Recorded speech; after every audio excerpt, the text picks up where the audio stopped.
Assalamualaikum warahmatullahi wabarakatuh. Halo Sobat Misteri Sunyi Mencekam. Untuk edisi cerita misteri kali ini, bercerita tentang seorang lelaki yang mendapat amanah untuk menjemput pusaka almarhum Mbah Kromo. Dan seperti apa cerita selengkapnya, langsung saja kita simak. Sebuah kisah nyata misteri yang berjudul Menjemput Pusaka Almarhum Mbah Kromo.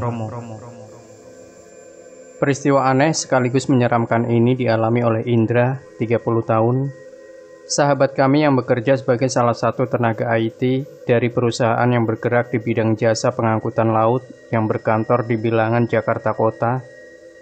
Bagi teman-teman kantor, Indra dikenal sebagai sosok yang memiliki kepekaan, khususnya terhadap berbagai hal yang berbau gaib. Wajar, sang kakek yang teramat menyayangi dirinya tergolong tokoh kesepuhan yang mumpuni di kampung halamannya. Bahkan sang kakek yang akrab disapa Mbah Kromo, acap berkata kepada Indra dalam bahasa Jawa, "Ilmu ini tidak boleh hilang, harus ada penerusnya." Jika sudah begitu, Indra hanya tersenyum sambil membalas ringan, "Nanti Mbah, kalau saya sudah berkeluarga." Mbah Kromo hanya bisa menggeleng-gelengkan kepala sambil berkata, "Baik, tapi kalau aku diambil lebih dahulu, ilmu ini akan langsung masuk dan menyatu dengan dirimu." Sontak Indra pun terdiam. Hari terus berganti, Mbah Kromo pun meninggal karena usia lanjut ketika Indra sedang berdinas ke Belitung. Indra hanya berpesan kepada ayahnya, "Makamkan saja, saya akan pulang setelah pekerjaan di sini selesai.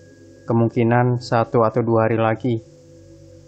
"Baik," kata sang ayah dari seberang sana. "Pesan simbah, tasbih dan stambulnya akan diberikan langsung pada saat yang tepat," sambung sang ayah. Indra terdiam sesaat untuk berdoa dengan mengirimkan Al-Fatihah untuk Mbah Kromo. Setelah itu ia pun merenung sambil menghisap rokoknya dalam-dalam.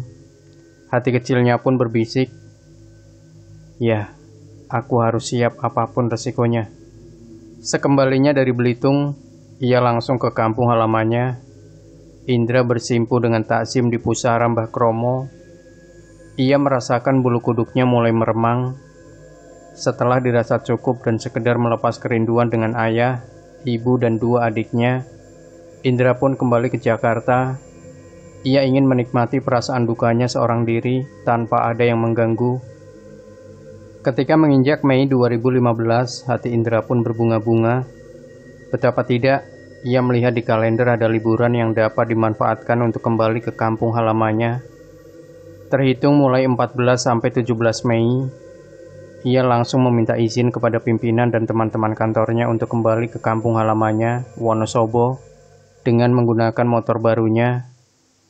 Ya, dalam beberapa hari ini, ia sering merasakan dan melihat kelebat sang kakek saat dirinya sedang mendirikan sholat, baik di kantor apalagi di rumah. Kamis 14 Mei 2015, lepas mendirikan sholat duhur, Indra pun berangkat.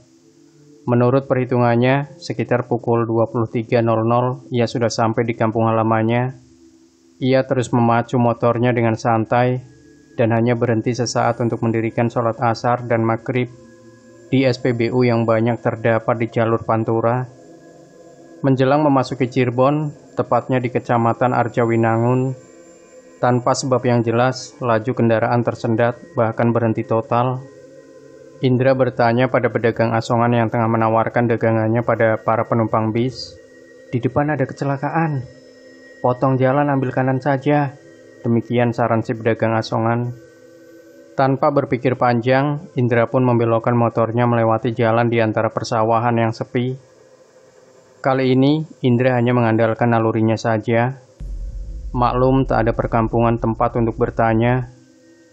Ketika jalan di depannya bercabang 3, Indra berhenti sesaat. Tak lama kemudian, hati Indra pun sontak berbunga-bunga. Di depannya tampak cahaya terang yang menandakan adanya kehidupan. Ia terus saja memacu motornya dan memasuki suatu perkampungan.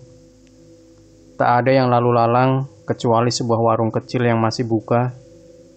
Entah sudah berapa lama melaju, kini hati Indra tercekat. Ia mulai merasakan keanehan. Rasanya ia tidak beranjak dari depan warung kecil yang ada di sebelah kirinya itu.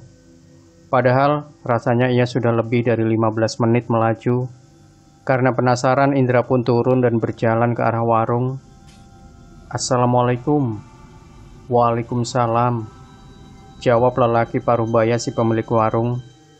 Wajahnya demikian pucat, bak tak dialiri darah barang setetes pun.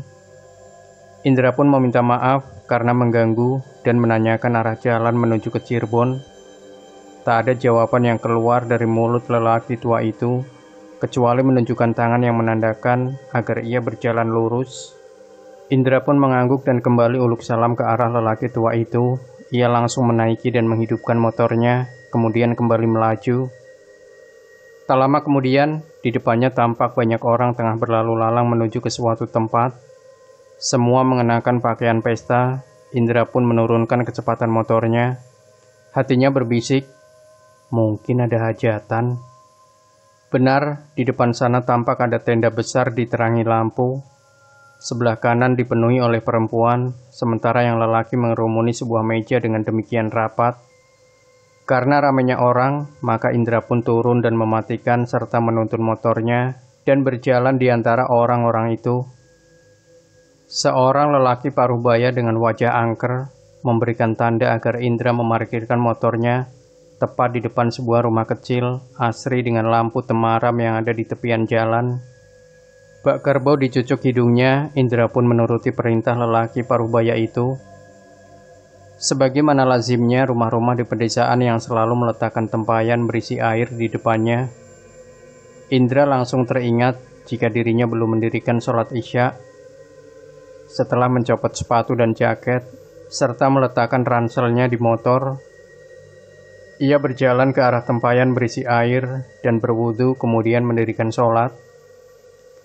Bersamaan dengan ucapan salam pada air sholat, Indra mulai merasakan adanya perubahan di sekelilingnya. Tak ada lagi pendar lampu, semua hitam, gelap, kental. Sementara angin pun terus bertiup. Semakin lama terasa semakin kencang bak puting beliung. Hati Indra mulai dilanda ketakutan. Pada saat itu ia teringat akan pesan kakeknya. Jika sedang takut, bacalah sholawat Nabi sampai hatimu menjadi tenang. Indra pun menguatkan hati dan melantunkan sholawat Nabi di dalam hatinya. Entah berapa lama ia tenggelam dalam suasana yang demikian khusyuk. Yang jelas, Indra tersadar seiring dengan suara petir tunggal yang menggelegar. Bersamaan dengan itu, di pangkuannya tampak seuntai tasbih dan sebuah kotak kecil yang memancarkan sinar teramat menyilaukan. Subhanallah. Demikian bisik hati Indra sambil melakukan sujud syukur. Ini kedua pusaka yang dijanjikan Simbah untukku. Lanjutnya lagi.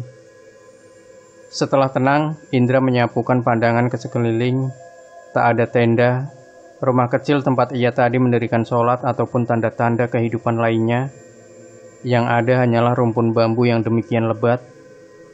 Dengan perasaan tak menentu, Indra langsung mengenakan sepatu, jaket, dan memasukkan tasbih serta kotak kecil yang baru saja didapatnya ke dalam ransel, dan kembali melanjutkan perjalanan yang mulai dirasakan teramat sulit. Maklum, ia harus melewati pematang sawah yang tidak seberapa lebar.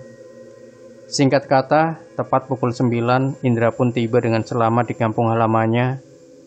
Ia pun menceritakan apa yang dialaminya kepada keluarganya. Semua hanya bisa menggeleng-gelengkan kepala sambil mengucap, "Alhamdulillah, pusaka Mbah Kromo sudah ada di tangan yang berhak."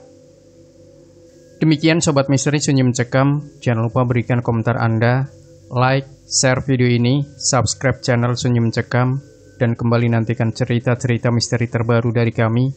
Wassalamualaikum warahmatullahi wabarakatuh.